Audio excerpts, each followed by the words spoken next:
राजकीय महाविद्यालय बूंदी बीए प्रथम वर्ष में पढ़ रहे हिंदी कथा साहित्य के प्रिय विद्यार्थियों, आप यहाँ पर लगातार उपन्यास के बारे में पढ़ रहे हो।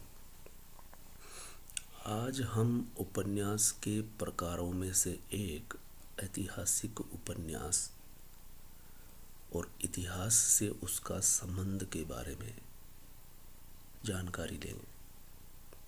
अब तक आप जान चुके हो इतिहास के प्रकार, उपन्यास और कहानी में अंतर, उपन्यासों के प्रकारों के आधार में हमने देखा विषय वस्तु भी आधार हो सकता है, उपन्यास के तत्व और शैली के आधार हो सकते हैं, और उपन्यास के प्रकारों में सामाजिक, राजनीतिक और ऐतिहासिक। आज हमारा विषय है ऐतिहासिक उपन्यास और इतिहास से उसका किस तरह से संबंध होगा। यह विषय इसलिए महत्वपूर्ण हो चुका है क्योंकि हम जिस उपन्यास को यहाँ प्रथम वर्ष में पढ़ रहे हैं उसका नाम है चित्रलेखा, और कहीं न कहीं उसका इतिहास से संबंध जुड़ता है। और बहस ये होती है कि इतिहास वह उपन्यास ऐतिहासिक है या नहीं। इस सवाल का जवाब छात्रों को देना होता है। किस तरह से देंगे? इतिहास से हम जुड़े हुए नहीं हैं। हो सकता है कुछ विद्यार्थी इतिहास के हों, फिर भी आप समझ सकते हैं इस व्याख्यान के बाद कि इतिहास क्या है और ऐतिहासिक उपन्यास क्या है, इन दोनों में फर्क किस बात का है, समानता है तो कितनी है। चलिए हम शुरुआत करते हैं इतिहास से। पहले इतिहास को समझें। इतिहास होता क्या है? हर विषय की अपनी विशेषता होती है, तो इतिहास की भी एक विशेषता है और एक खास परिभाषा है। परिभाषा इस तरह से है, ऐसा ही था। ये 3 शब्द, या ऐसा ही हुआ। आप समझ सकते हैं इतिहास में हम जो कुछ पढ़ते हैं इन 3 शब्दों के घेरे में होता है।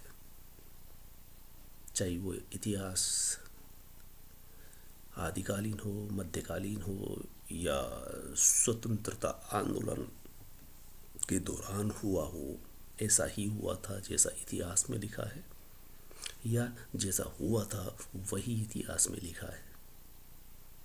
इसका अर्थ हुआ अतीत के वास्तविक वर्णन को इतिहास कह सकते हैं।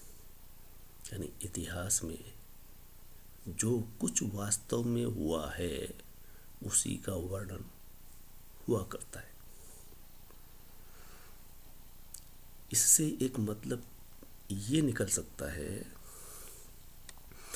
कि इतिहास के गर्भ में जो कुछ छुपा हुआ है, क्या वह सब कुछ इतिहास में आ जाता है?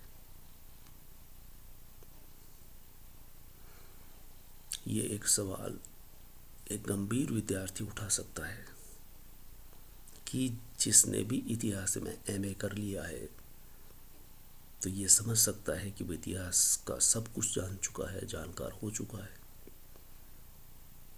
या इतिहासकार जो लिखता है वो सब कुछ को समेट लेता है।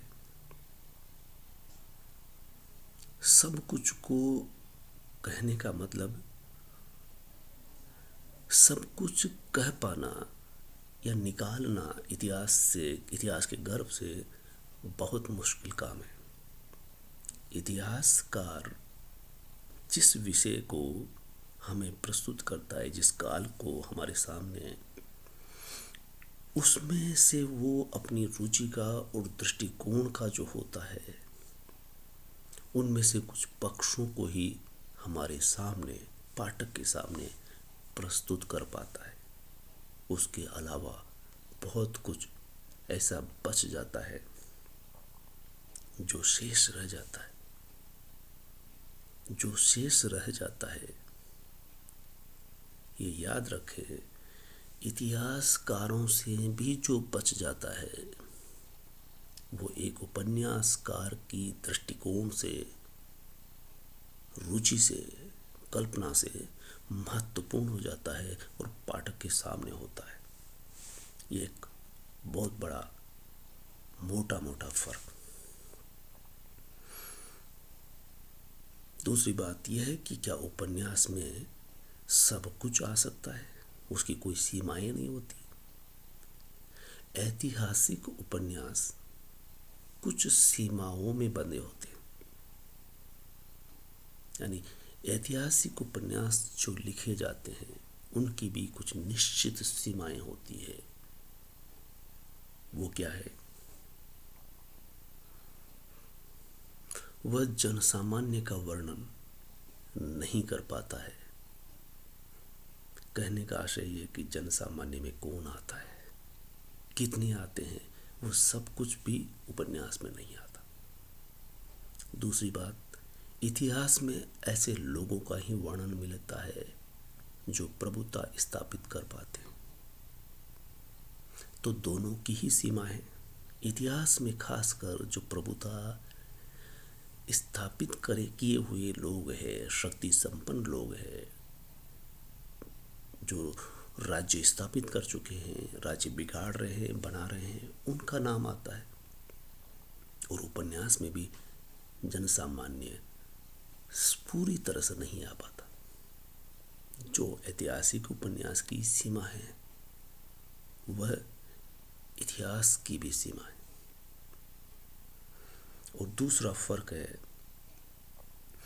इतिहास का आधार है भौतिक सत्य, यानी जो भौतिक रूप से घटित होता है वो इतिहास का आधार बनता है।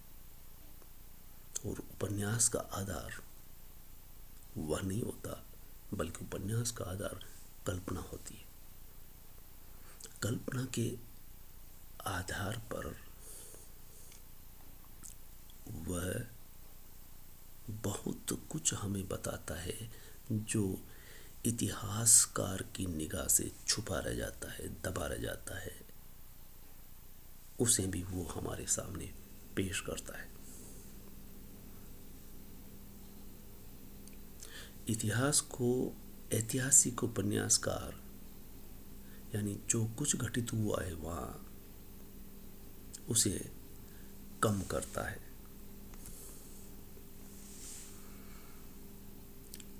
कहने का आशय यह है कि इतिहासकार के बतौर जो छुप जाता है, छुपा रह जाता है, उसे भी ऐतिहासिक उपन्यासकार, इतिहास में जो रह गया उसे भी उपन्यासकार सामने लाता है। इन दोनों के जो गैप है उसे ऐतिहासिक उपन्यासकार कम करता है और वो परिश्रम भी ज़्यादा करता है अन्य उपन्यासकार की तुलना में। इस रचनाकार को, यानी ऐतिहासिक उपन्यासकार को अधिक परिश्रम करना पड़ता है दूसरी तरह के उपन्यास लिखने वाले को। किस अर्थ में अधिक श्रम करता है? वो इतिहास के साथ औपन्यासिक शिल्प से परिचित होना होता है। उपन्यासकार को ये कभी नहीं भूलना होता है कि वो उपन्यास लिख रहा है, न कि इतिहास। ऐतिहासिक उपन्यासकार गुस्ताव फ्लोबेर सेल्मबोर्ड उपन्यास लिखने से पूर्व लगभग 1 वर्ष तक उत्तरी अफ्रीका की खाक छानते रहते हैं। इस तरह से ऐतिहासिक उपन्यास को तकनीकी का पता नहीं हो तो उपन्यासकार नहीं हो सकता। इस तरह से आप